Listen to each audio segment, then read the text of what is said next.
Qu'est-ce qui se passe quand un de nos clients a des résultats qui pourraient te profiter à toi pour pouvoir expanser ton entreprise dans le respect de tes valeurs profondes? Eh bien, on l'interviewe. Et en l'occurrence, ce on, c'est Jérémy. Jérémy, un membre de mon équipe, qui va interviewer sous tes yeux ébahis, eh bien, un de nos clients pour que tu puisses attraper ce qu'il a mis en place et qui a marché pour lui, que ça puisse t'inspirer et que tu puisses toi aussi en bénéficier pour avancer dans ton aventure entrepreneuriale, que tu sois entrepreneur, coach, thérapeute, artiste ou leader de communauté. Cette série de vidéos est pour toi. Allez, j'arrête de faire le clown, je disparais, je te passe la main Jérémy, c'est à toi. Bonjour à tous, bonjour Stéphanie, je suis ravi de faire cette interview avec toi et donc aujourd'hui tu vas nous partager ton expérience, notamment, donc tu exerces en tant que psychologue, je crois, tu vas nous expliquer un peu plus. Et surtout, tu vas nous expliquer voilà, tout ce qui s'est passé pour toi et en toi depuis ton entrée dans l'incubateur, parce qu'on s'est rencontrés à travers l'incubateur Business Bénédiction. Et donc voilà, donc je suis ravi de prendre ce temps avec toi. Et notamment, ce que tu me partageais, c'est comment tu es passé de vendre des séances à 90 euros à vendre des offres de transformation et d'accompagnement à plus de 3 000 euros. Et puis tout un tas de transformations intérieures et de prises de conscience qui t'ont amené à cette transition. Et c'est surtout ça voilà, que tu vas pouvoir nous partager et tout ce cheminement que tu as fait ces derniers mois. Donc, merci d'être là avec nous et de prendre ce temps. Merci à toi, Jérémy. Bonjour à tous. Et vraiment, je suis très heureuse de pouvoir partager en fait tous ces mois vécus déjà dans l'incubateur. Il s'est passé déjà tellement de choses et ouais, vraiment, je me fais une joie de partager tout ça. Génial, merci. Et donc, déjà, peut-être pour qu'on puisse comprendre dans quel domaine tu exerces et voilà, à quoi tu contribues, quelle est ton activité. Euh, Aujourd'hui, j'accompagne les personnes à faire de leur alimentation un pilier de santé, mais à la fois physique, mais aussi psychique. Parce qu'en fait, nous sommes ce que nous mangeons. Et dans le nous sommes, il y a le verbe être. Mm. Et en fait, c'est vraiment ça mon cœur de métier. Et en fait, ça fait déjà 15 ans hein, que j'exerce, où j'ai compris ce lien qu'il y avait entre l'alimentation et la santé, notamment la santé psychique. Mais aujourd'hui, on parle vraiment beaucoup plus d'alimentation. Mais je pense que trop d'informations tue l'information et c'est devenu un peu le phénomène inverse, c'est-à-dire on n'en parlait pas assez, là on en parle trop et je vois vraiment que les gens sont vraiment perdus et vraiment que c'est important de remettre l'alimentation au cœur de nos vies. D'accord, ok. Et donc, en fait, tu accompagnes les gens à quoi exactement Bah, il y a deux axes. Tu peux avoir la santé physique ou la santé mentale. Si on ok. parle de la santé physique, ça peut être par rapport à des pathologies, un accompagnement alimentaire, admettons pendant un cancer, un accompagnement alimentaire à comprendre un problème digestif. Donc, toute pathologie, je travaille beaucoup aussi sur les maladies auto-immunes. Mais d'un autre côté, ça peut être aussi tout ce qui est dépression et burn-out et Mm. mal-être, parce qu'aujourd'hui, on se rend compte que ça a une incidence énorme, la manière dont on mange, sur la manière dont va fonctionner notre cerveau et notamment notre santé mentale. Donc, en Mm. fait, c'est vraiment des axes très différents, mais c'est faire justement de notre alimentation un pilier pour la santé, mais au sens large du terme.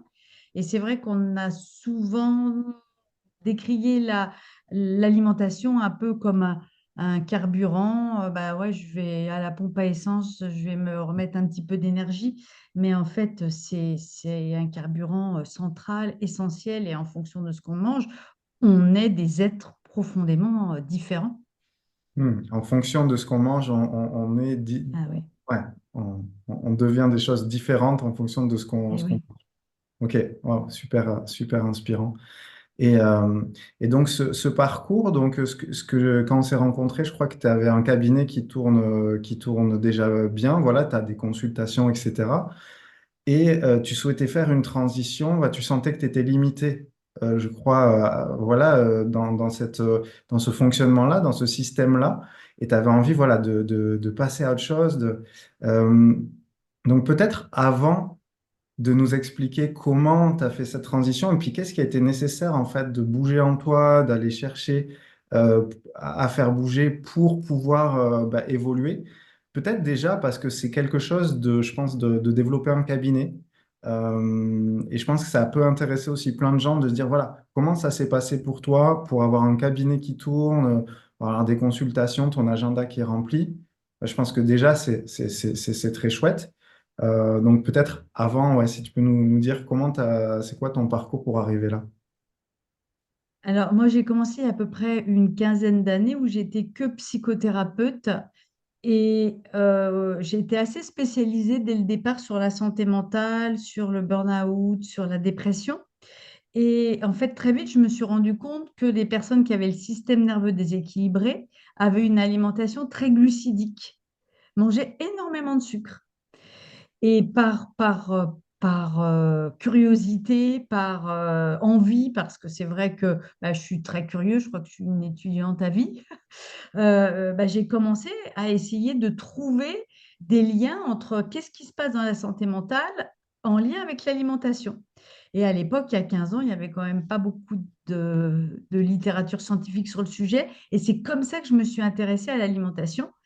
Et puis bah, finalement, bah, mes patients, ils m'ont servi de cobaye au départ, où bah, je les ai accompagnés à changer leur alimentation, tout en les accompagnant sur le côté thérapie. Et en fait, les résultats ont été vraiment probants très vite. Et donc, quelque part, j'ai vite développé mon cabinet. Un, parce que je pense que je suis une passionnée, que je suis sans arrêt en train de me former aux dernières technologies, essayer toujours de comprendre, et puis de toucher le plus grand nombre. Peut-être parce que j'ai aussi un discours qu'on n'entendait peut-être pas toujours, peut-être précurseuse. Et c'est ça qui a fait que euh, mon cabinet a toujours tourné. Donc, au bout d'un an, déjà, ça tournait déjà bien. Et voilà, en 15 ans, mon cabinet n'a jamais désempli. Mm. Que j'ai jamais fait de pub, j'ai jamais rien fait. Et que bah, voilà, c'était un tel qui me référait à un tel, qui me référait à un tel. Et c'est vrai que j'ai eu la chance et l'énergie que ça fonctionne toujours, quelque Mm. part. C'est intéressant ça. Et tu dirais que donc les clés de ton succès dès le début, tu dis, ouais, il y a peut-être ce côté un peu précurseur, ok, il y avait le côté passionné, et c'est quoi les autres choses qui, selon toi, ont fait que tout de suite, le bouche à oreille a marché, puis les gens étaient là? Est-ce que tu saurais rétrospectivement dire... ouais, qu'est-ce qui fait la différence entre un cabinet comme toi qui fonctionne bien, puis quelqu'un qui va peut-être plus avoir du mal? Enfin, est-ce que tu as du recul ou c'est... Bah oui, oui, je pense que c'est la proximité. C'est vrai que dans mon accompagnement, je suis quand même très, très proche des personnes que j'accompagne. Même en dehors, je dirais, des rendez-vous thérapeutiques, si les personnes vivent des événements importants, tout ça, voilà, j'ai la sensation de faire partie de leur chemin à un moment donné. Donc, il y a une forme de proximité. Donc, je pense qu'il y a la proximité. Je pense que je suis très à l'écoute. Mm. Et puis, je sens quand même pas mal les choses. Ok. Donc, je pense qu'il y a mon côté très intuitif. Mm. Je pense, et puis peut-être la persévérance, je suis une persévérante, mais pas acharnée, je suis une persévérante dans le sens, ah tiens, ça rentre pas de ce côté-là, ben, je vais peut-être essayer de ce côté-là.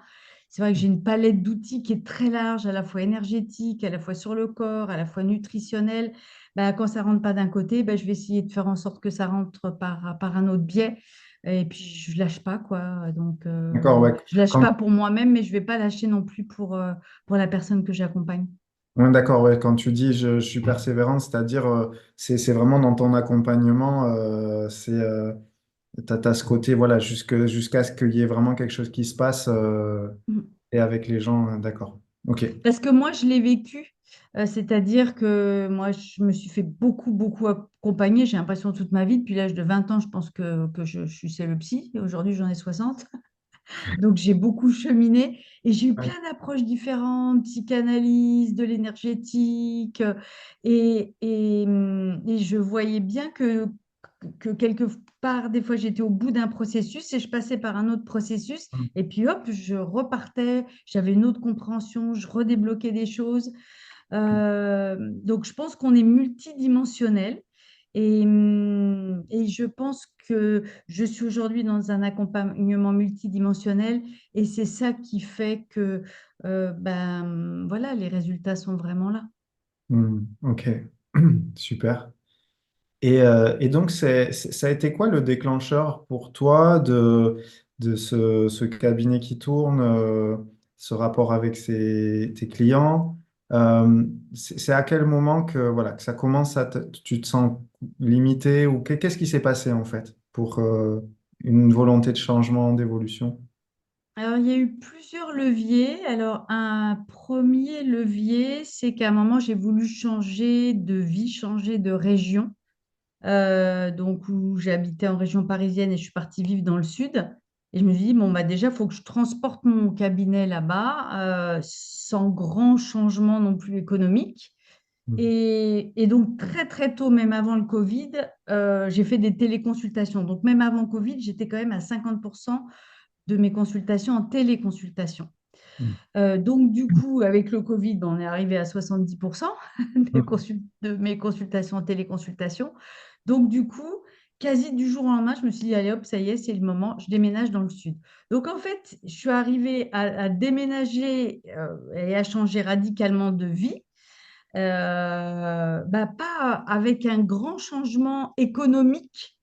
Mhm. Et donc, quand tout ça, ça s'est bien installé au bout de 18 mois, je sentais comme si j'étais au bout d'un processus de l'accompagnement individuel avec l'envie. Je me dis, mais je raconte quasi plus ou moins la même chose à 30 personnes par semaine, mais moi, c'est pas 30 personnes par semaine. J'ai envie de donner plein de tips, faire comprendre plein de choses. C'est à des centaines, à des milliers de personnes.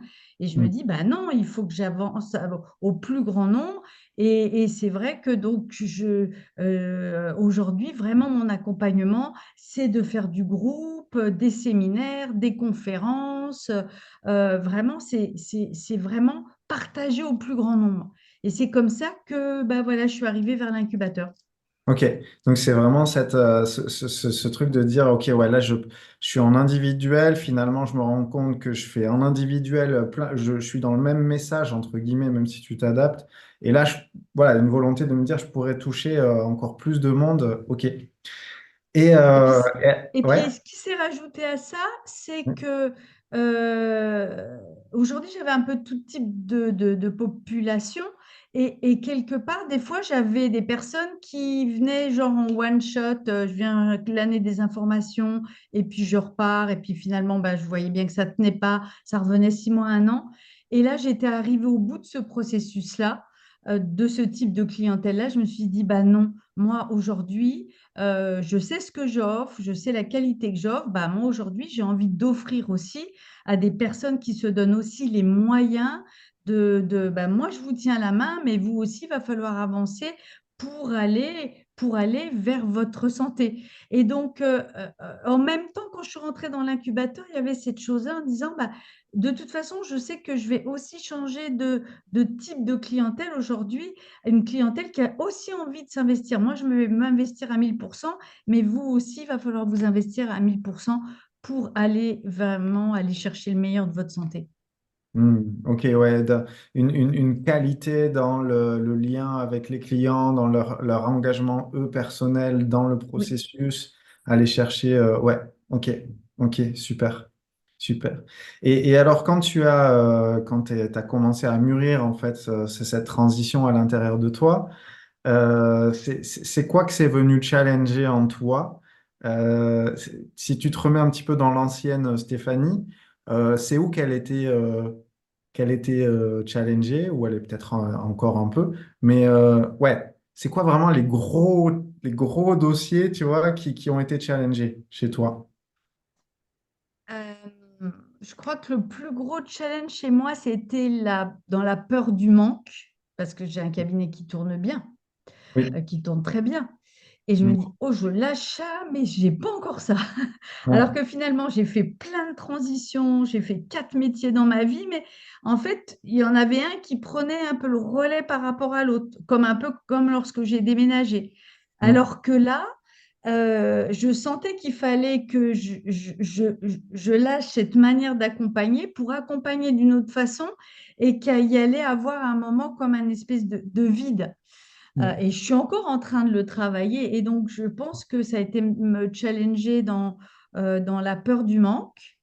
Ok. Ça a été me challenger aussi dans le côté de l'imposteur. Non, mais attends, pour qui je me prends quand même pour offrir des prestations de ce type-là. Donc, ça a été me Mm. challenger aussi dans, ouais, dans l'imposteur. Ouais. Euh, Ça, je l'ai vraiment dépassé. La peur du manque, pas encore totalement, mais l'imposteur, oui. Vraiment, là, je pense que j'ai vraiment dépassé cette chose-là. C'est vraiment les deux choses qui sont vraiment venues me Ouais. challenger. Et du coup, qu'est-ce qui est venu à ta conscience ou tu vois par rapport au syndrome de l'imposteur, c'est quoi qui t'a voilà qui t'a fait prendre conscience que c'est OK pour toi et que tu vois c'est Ben, je crois que c'est mon pourquoi. Et vraiment, dans l'incubateur, ça, une des choses que je pense que j'ai le plus travaillé, c'est mon pourquoi, mon why, pourquoi je veux faire ça, pourquoi j'ai envie d'apporter ça, pourquoi je veux contribuer de cette façon-là. Mm. Euh, Comme si j'étais sortie du comment, parce qu'au Mm. départ, quand je suis rentrée dans l'incubateur, voilà, comment je vais passer de ça à ça. Mm. À un moment, mais j'ai complètement lâché le comment. Mm. Mais ça s'est fait naturellement, hein. Mm. Et vraiment, et je suis allée vers mon pourquoi. Mm. Et en fait, en fait, il est là profondément et il est là tous les jours. Et en fait, ça me lâche plus. Et donc, du coup, bah, il y a un autre comment qui arrive. Ok, intéressant. Et tu dirais que ça t'apporte quoi le fait d'être relié à ce pourquoi dans ta vie globalement, qu'est-ce que ça t'apporte? Ah bah, ça me donne la niaque, ça me donne la pêche, ça me donne mon énergie, ça me donne. Voilà, c'est au-delà de mon business, quoi. C'est vraiment c'est ma contribution sur la terre, quoi. Je sais que je Mhm. suis au bon endroit, je sais que c'est ça que je suis profondément à ma place, quoi. Ouais, ouais, Et voilà, je me dis, ben non, je suis peut-être un accélérateur de conscience sur le côté alimentation, parce qu'aujourd'hui, il y a une grande dérive sur l'alimentation, et je me dis, bah voilà, si je suis peut-être là pour réveiller un peu les consciences et dire, bah wake up là, parce que là, il y a une belle épidémie qui est en train d'arriver Mhm. sur le surpoids, sur l'obésité, sur le diabète, sur les maladies neurologiques, et notre alimentation y est vraiment pour quelque chose. La sédentarité, mais l'alimentation en grande partie, quoi. Yes. Et, euh, et donc, quelle place il y a pour le doute, du coup, quand on est connecté à son pourquoi, comme tu l'es là en ce moment? C'est, est-ce qu'il y a encore des doutes et comment ça se passe, du coup, tu vois, grâce. J'ai toujours des doutes, mais je Ouais. ne me sens pas dans l'imposteur. Mais Ouais. j'ai des doutes en disant, bah, tiens, est-ce que mon message il est assez clair? Est-ce que c'est assez compréhensible? Est-ce que je ne devrais pas passer plutôt par ce biais-là pour essayer de faire comprendre les choses? Donc oui, des doutes, et tant mieux, tant mieux. Je suis contente d'avoir ces doutes parce que ça me permet euh, bah, de donner peut-être le meilleur, justement, dire, bah tiens, non, même moi, je ne me sens pas suffisamment claire, alors comment mon Ouais. message va être suffisamment clair? Ouais. Disons que tu es dans le questionnement. Tu te demandes, voilà, et Tout le comment, est-ce que temps. je suis assez clair? Est-ce que c'est OK? OK. Ce que j'entendais par doute, tu vois, c'est plus bah, le doute tel que là tu le formules. Je dirais plus, c'est du questionnement de se dire, OK, comment je peux faire ça mieux? Comment je peux améliorer telle chose? Je parlais plus du doute, tu vois, du genre. du doute un peu, on va dire, qui touche les fondations. Tu vois, le doute qui fait que bah, le syndrome de l'imposteur carrément, tu vois, qui a été un peu balayé par la connexion au pourquoi. Euh, et parce que j'ai l'impression, si tu veux, que ça touche beaucoup de gens, le côté où l'énergie qu'ils envoient dans leur business, dans leur communication, dans tout ça, et quand il y a du doute à l'intérieur, ben tu vois, c'est un peu comme si ça colore les choses. Et c'est pour ça que je te posais la question, comme je sens ce pourquoi là qui est fort chez toi. Je me disais, voilà, est-ce que par rapport au doute, voilà, c'est pour ça que je te posais cette question-là. Quel, Bah, le doute, je dirais que ça va peut-être être plus dans mes moyens, tu vois, dans mes moyens, bah tiens, est-ce que je me sens de faire une conférence devant 100 personnes, 200 personnes? Donc, c'est vraiment plutôt un doute sur euh, euh, ma manière d'aller montrer au monde, plutôt, tu Ok, vois. C'est plus, mon doute, il est là, il n'est pas dans mon pourquoi, il est plutôt euh, euh, sur oui, ma manière dont je vais aller communiquer mon message. Il est plutôt là, moi, mon ouais, doute. ok. Ok, ouais, tu es encore en questionnement sur Ouais. est-ce que je fais une conférence devant tant de personnes? Est-ce que je fais. D'accord, ok, ok. Donc tu nous Voilà, parles. doute aussi sur les moyens. Donc, tu vois, les moyens, c'est, bah, je sais pas, toi, sur mes pages de vente, est-ce que c'est suffisamment clair? Est-ce que, ah ben non, non, l'Ornibox, j'arrive pas à mettre ça dans l'Ornibox, j'arrive. En fait, c'est plutôt dans les moyens aujourd'hui que je vais douter.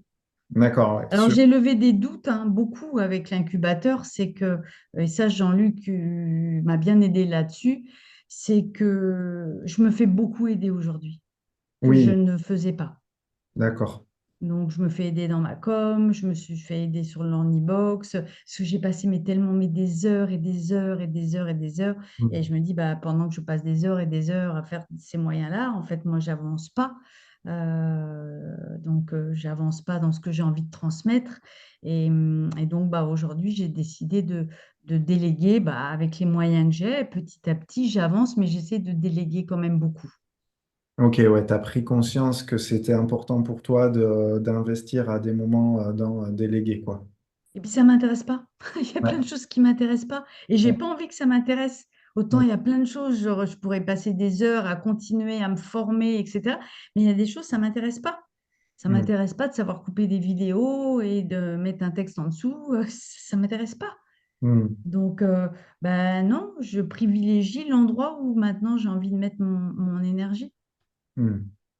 Donc, Ouais, j'ai lâché des choses, j'ai beaucoup lâché. ok.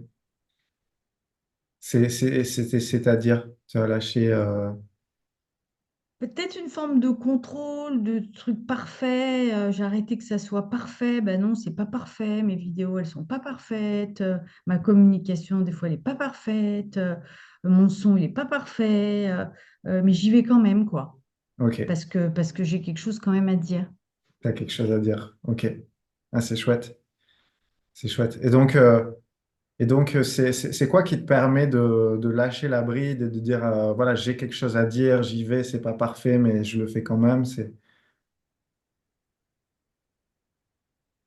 Ben, c'est ce que je ressens au plus profond de moi. Ok, Mais c'est aussi le retour que j'en ai, ouais, donc de mes accompagnements. Je ouais, vois que c'est une boucle. c'est Ouais, une boucle. C'est une d'accord. boucle. Ouais.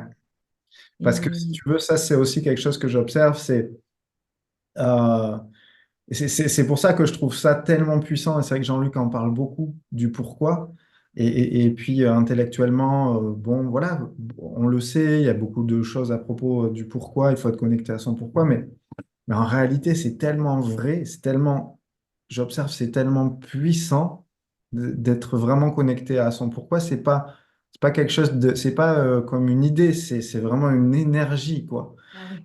Et, euh, j'observe quand même beaucoup de personnes qui essaient de développer, mais tu vois ce que tu décris là, ce côté, j'ai quelque chose à dire, tu vois, et donc, bah ouais, ma communication n'est pas parfaite, etc. Je trouve ça intéressant parce que du coup, l'énergie est libérée. L'énergie est libérée. complètement. euh, tu dis ce que tu as Et, à dire et ouais. et là, tu vois, en t'en parlant, euh, je pense qu'à un moment, il y a eu comme quand même un déclic, c'est Hmm, la vision millénaire hmm, de Jean-Luc. hmm, Et c'est vrai que c'est quelque chose sur lequel j'ai pas mal travaillé, ma vision millénaire. Après, je l'ai ramené à 100 ans, après, je l'ai ramené à 50, etc. Et je pense que ça m'a beaucoup, beaucoup aidé parce que jamais, jamais, jamais imaginé que dans 1000 ans, voilà, qu'est-ce qu'on allait dire de moi. hmm. Et ben, je pense que ça m'a aidé beaucoup. Et en quoi ça t'a aidé justement pour les gens qui nous regardent là et qui connaissent pas du tout le concept de la vision millénaire, parce que c'est... Ben, vraiment, la vision de, ben, voilà, dans 1000 ans, on parle on parle de mon business, on parle de moi, voilà, qu'est-ce que j'ai apporté sur cette terre, qu'est-ce qu'on dira de moi dans 1000 ans. Hmm, Ben voilà, moi, je veux avoir cette contribution et qu'on se souvienne de moi dans 1000 ans. hmm. Ouais. Et du coup, tu dirais que ça t'a permis quoi ou ça t'a... Qu'est-ce que ça t'a apporté? Un réveil de ma conscience pour aller éveiller la conscience des autres, mais Un ma réveil. propre conscience Ah, c'est aussi. intéressant. C'est intéressant, ouais. Ouais. Et, Et c'est vrai que moi, j'ai évolué quand même pas mal dans ma vie comme des espèces d'éveil de conscience en éveil de conscience. Hmm, Et, et, et je me dis, bah, moi, si je fonctionne comme ça, je pense qu'en fait, l'être humain fonctionne comme ça, d'avoir des espèces de réveil, de prise de conscience. Et voilà, moi, c'est vraiment ça sur quoi j'ai envie de contribuer. hmm. Waouh, ouais, donc finalement c'est quand même des choses finalement assez fondamentales là dont on parle, le pourquoi, qui est une sorte de d'énergie disponible qui permet d'être en mouvement, puis enfin, d'avoir cette énergie-là, et puis cette vision qui dépasse en fait le cadre de sa propre existence, enfin de notre propre vie. C'est ça qui est intéressant, qui Ah, permet... c'est au-delà de moi. C'est Oui, vraiment, voilà, c'est une contribution qui est au-delà de moi, comme si j'étais là pour transmettre quelque chose qui passait à travers moi. Mais moi, je suis qu'une passeuse. ouais, C'est tout. C'est pas moi. Voilà, je vais passer cette conscience dont peut-être l'humanité a besoin aujourd'hui sur le côté alimentaire, quoi. C'est mm. aussi fort que ça, ce que je ressens, hein. Ouais, et du coup, donc ce réveil-là, et tu penses que au niveau du quotidien, qu'est-ce que ça change en fait dans le quotidien? Le mien ou celui des autres? Dans le tien, dans ton quotidien? Bah, je me pose moins de questions. Ouais, je me pose moins de questions. Ouais. Beaucoup, beaucoup, beaucoup moins. Justement sur le côté, bah, comment je peux faire, bah, j'avance. euh, Comme en rétro-planning, bah, voilà, c'est là où je veux aller, mais pour aller là, bah, tiens, je vais passer par là, je vais passer par là. Je pars plus de là où j'en suis et je veux aller là. Je suis dans le phénomène inverse. Voilà, bah, voilà, si j'ai envie d'aller là, bah, voilà, c'est quoi mon chemin dans le sens inverse? Mm. Donc, je me pose beaucoup, beaucoup, beaucoup moins de questions. Et pourtant, j'étais quelqu'un qui était excessivement mental, mais je m'en pose de moins en moins. Ok, t'avances tu peux juste préciser sur le côté dans le sens inverse, le chemin dans le sens inverse. Je suis pas sûr d'avoir complètement compris C'est-à-dire que au début de ma vie d'entrepreneuse, je me dis, ben voilà, je suis à cet endroit-là et c'est là où j'ai envie d'aller. Ouais. Et donc, bah, du coup, je vais faire tel pas, tel pas, tel pas pour aller vers cette destination. Mm. Alors que là, je sens que je fonctionne carrément dans le sens inverse. C'est là, de toute façon, donc, ou dans 1000 ans, ou dans 50 ans, ou dans 30 ans, voilà la, la femme que je suis, la personne qui a contribué à ça. Mais Mm. pour arriver là, eh ben, il va falloir que j'avance dans ce chemin-là. Mm. Donc, j'ai l'impression de faire le chemin en sens inverse. D'accord, Donc, pour être cette femme-là, admettons, dans 30 ans, ben là, maintenant, c'est quoi le petit pas que je fais pour être cette femme-là dans 30 ans? Tu pars à partir de, de la personne que tu deviens. exactement. Et pas la personne que je suis avec les moyens que j'ai. Parce que Hmm, c'était ça. Donc, en fait, il n'y a même plus une question de moyens. hmm. C'est que les moyens vont venir en chemin pour aller atteindre cette personne-là.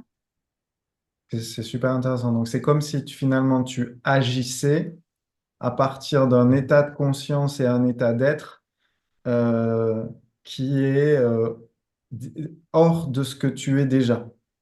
Comme si j'étais mon moi du futur. Ouais, Et comme des fois, si tu je me dis, agissais bah à partir. voilà, moi, dans 30 ans, là, elle ferait quoi, là? Hmm, Des fois, je t'assure, je me pose cette question, hein. hmm. C'est super intéressant parce qu'en fait, ça, euh, c'est comme si tu agissais, c'est comme si du coup tu pouvais intégrer des informations que si tu restes cantonné à ton moi actuel, tu ne peux pas avoir les infos. Mais non, mais je les avais pas, hein, je te Ouais. confirme, hein, je les avais pas, les infos que j'ai aujourd'hui, hein. Mm. Super intéressant. Et après, bon, je pense on pourrait étayer ça avec des théories sur le temps, etc. Mais bon, en tout cas, c'est vraiment chouette.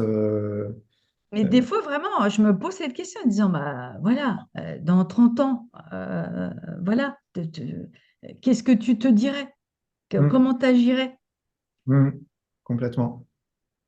Et puis peut-être que c'est intéressant, toi, ta notion de temps, parce que j'avais pas réfléchi, mais finalement, je pense qu'il y a une contribution par rapport à ça. C'est que cette année, j'ai eu 60 ans. Et j'ai eu comme un déclic en disant, là, tu n'as plus de temps à perdre. Alors Mm, que bah voilà, je peux vivre encore très longtemps et en pleine santé. Mais il n'empêche que bah, à 60 ans, il y a un truc enfin en tout cas, moi je l'ai ressenti comme ça, toi, il y a un truc qui se passe quand même. Parce que moi, mm, je me souviens des personnes dans mon entourage qui avaient 60 ans, ils me paraissaient vieux. mm, Je me dis, bah, là, je ne suis pas encore à ce que j'ai envie de devenir. Donc là, je me dis, bah, là, ma vieille, tu as un petit coup d'accélérateur à donner. Donc je pense que quand même, il y a eu, tu vois, un espèce d'accélérateur par rapport au temps qui passe. Quand tu as ok. 20 ans, tu as l'impression que tu as tout le temps. Bah, quand on a 60, que tes enfants se marient, tu vois, enfin, tu vois, j'ai eu plein de choses qui ont dit, bah, non, là, c'est maintenant le coup d'accélérateur. Mm. Ouais, comme s'il y avait un truc qui dit là, Un focus, là, c'est maintenant. c'est time is now, quoi. C'est pas, Ouais, c'est ouais. c'est maintenant, Et quoi. là, c'est maintenant, j'ai toute la force, j'ai l'énergie, j'ai le corps qui suit, j'ai le mental qui suit. Bah, dans 10 ans, j'en aurai 70, bah, peut-être pas autant, quoi. Donc, c'est maintenant aussi. Donc, je pense que ça a joué. Mm. Ouais, j'entends. Euh, Ce qui est intéressant, c'est toi, tu l'as vécu comme ça parce que il y a cet anniversaire des 60 ans qui est arrivé. Ce qui peut être intéressant, c'est de quelle est comment on peut aussi provoquer pour les gens qui nous écoutent cette prise de conscience que voilà que c'est maintenant en fait. C'est maintenant vraiment que tout se joue, quoi. Et c'est vrai mais c'est vrai que quand là, la chance que tu as eue, c'est que tu l'as vécu, tu le vis dans ta chair, quoi. C'est genre, voilà, c'est comme ça, c'est pas autrement. Donc, c'est chouette, c'est un bon carburant, ça aussi. Ah oui, ah oui. Parce que tu sais, quelquefois, enfin moi j'ai souvent aussi fait les choses pour les autres, ou être un exemple pour mes enfants, ou faire des choses par rapport à mes enfants, pour que mes enfants soient en pleine santé. Donc j'ai fait beaucoup de choses pour les autres. Et là, tu sais, c'est comme si mon monde, il s'était un peu inversé. Toi, quand tu as des enfants qui se marient, ce temps qui passe, ben non, ben voilà, c'est mon temps à moi, et ce que j'ai pas fait, ben go, quoi. Hmm, hmm. Super.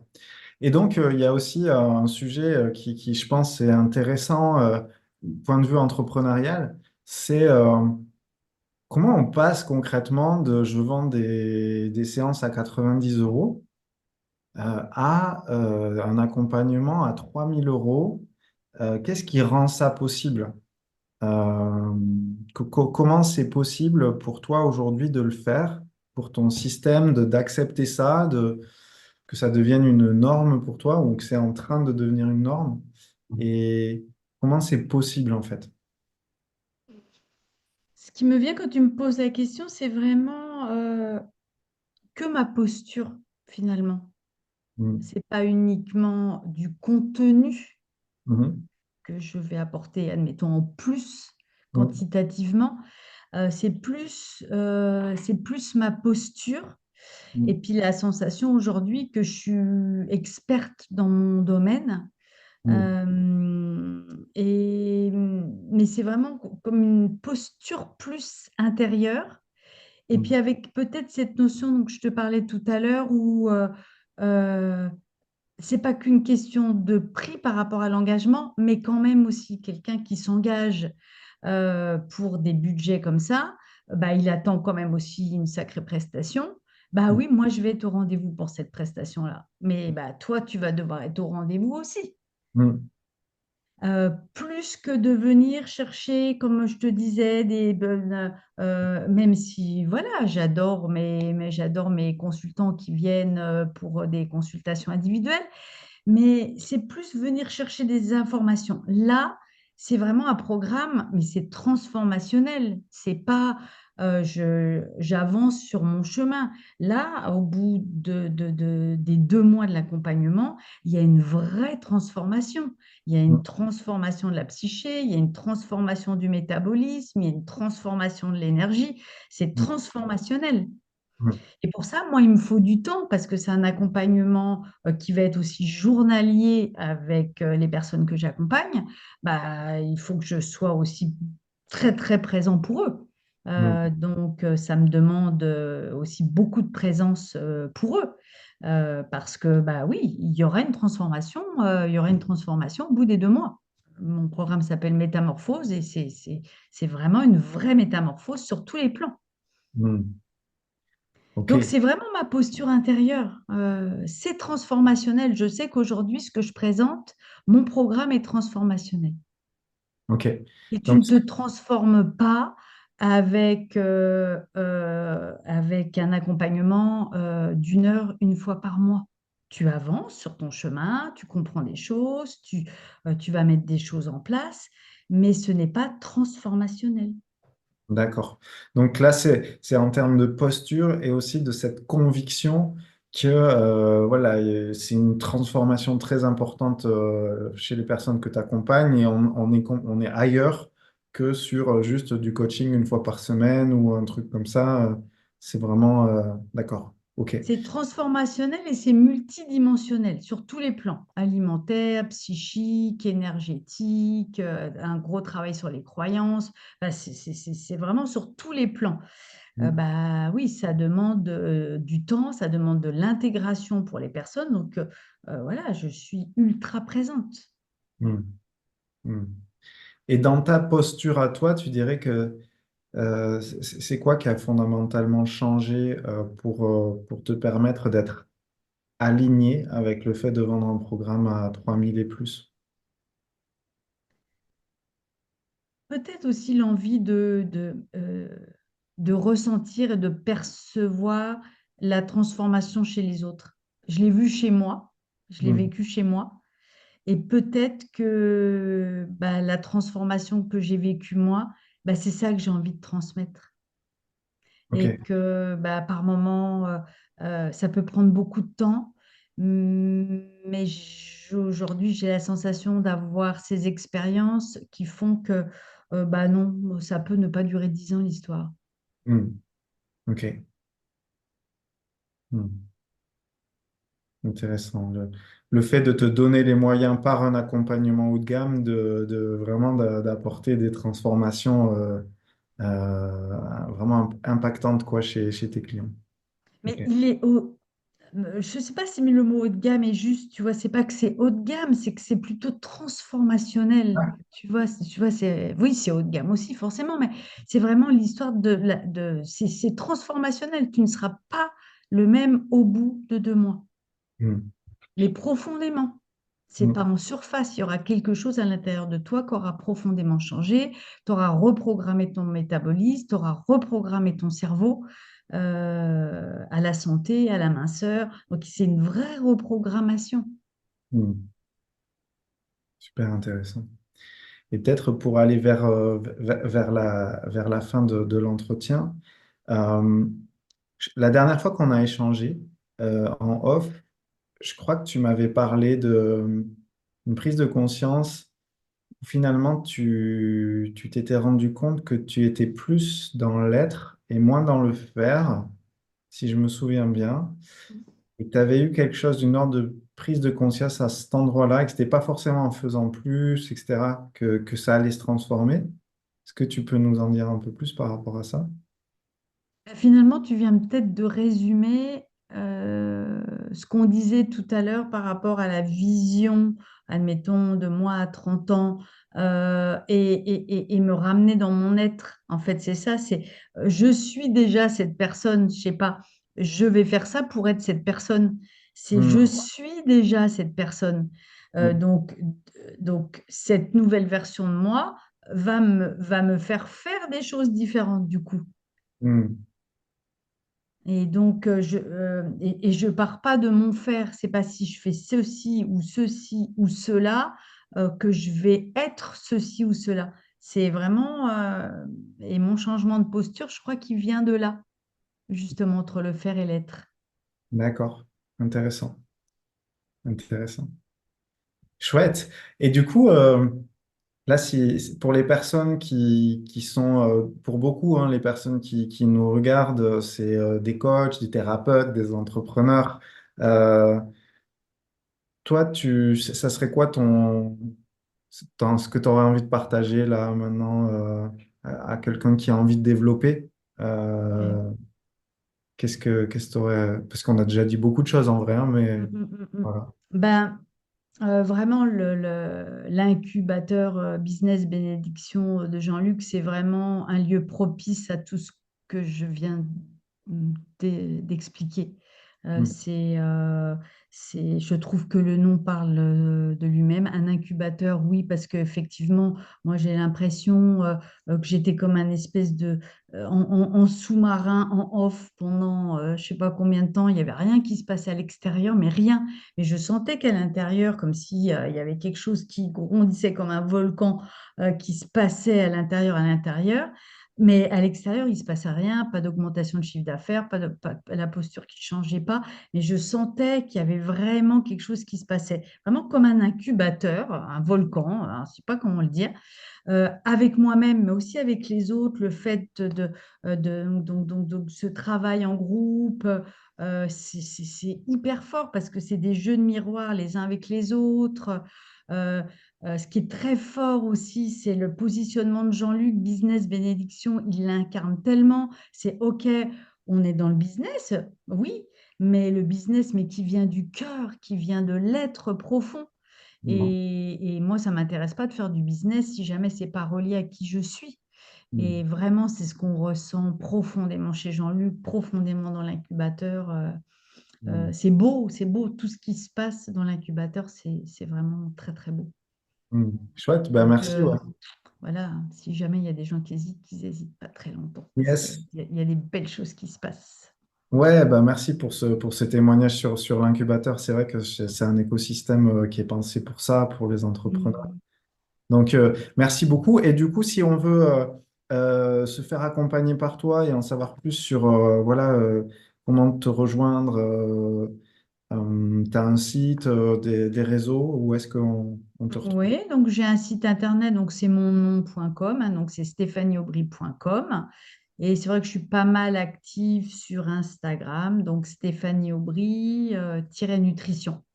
Et puis également sur Facebook, mais je suis plutôt active sur Insta. Ok, génial, merci. Du coup, pour vivre une vraie transformation Mm. à tous les niveaux, à la fois physique, psychique, voilà. Émotionnelle, énergétique. Et toi, c'était au départ, lorsque je suis rentrée dans l'incubateur, je voulais travailler essentiellement avec les femmes. En tout cas, c'était la perception que j'avais. Et là, dans mon programme, j'ai essentiellement des entrepreneurs hommes qui rentrent dans mon programme. D'accord, Donc c'est aussi intéressant de voir que même quand c'est en place, ça continue tout le temps de bouger. Et ça, l'incubateur le permet aussi. C'est pas figé. Et ben, oui, bah, j'avance avec ça aussi. super. Génial. Un grand merci pour ce partage, Stéphanie. Et puis à très bientôt. Bah, merci, Jérémy.